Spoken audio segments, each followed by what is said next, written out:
உனது எண்ணமும் மனமும் உண்மையாக இருக்கும் பட்சத்தில் உனது வளர்ச்சிக்கு எத்தனை தடைகள் வந்தாலும் இறைவனே உனக்காக இறங்கி வந்து வழிகாட்டுவார். வருந்தாதே.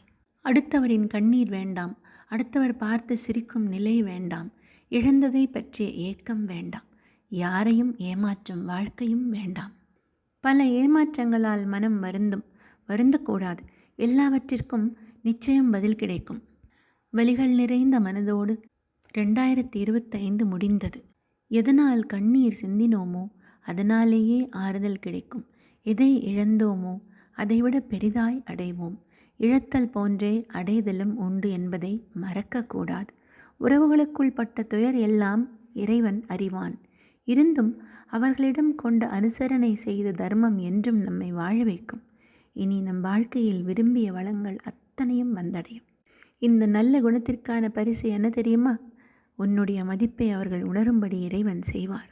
இறைவா, வருமானம் குறைவானாலும் வயிறார ஒருவேளை உணவாவது கொடு.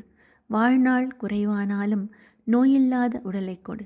வசதி குறைவானாலும் அன்பான ஏமாற்றாத உறவை கொடு. பணம் குறைவானாலும் பக்தி செலுத்தும் மனதை கொடு. பிறர் வலியை தன் வலியாய் உணரும் உணர்வை கொடு. உறவுகள் குறைவானாலும் உயிர் தரும் நட்பை கொடு. இதற்கு மேல் மன வலியை தாங்க முடியாது என்று உடைந்து போகும் வேளையில் அப்பா நான் இருக்கேன் என்று சொல்லி நம் கைகளை இறுகப் பற்றுவான் இறைவன். இன்னும் கொஞ்ச தூரம்தான் என்று நம்முடைய கையை பற்றி இழுத்துச் செல்வான். எந்த சூழ்நிலை வந்தாலும் உடலையும் மனதையும் பத்திரமாக பாதுகாக்க வேண்டும். சூழ்நிலை மாறும், மனிதர்கள் மாறுவார்கள். கடைசி வரை நம் துணை ஆரோக்கியமான உடலும் தெளிவான களங்கமில்லாத மனமும் மட்டுமே.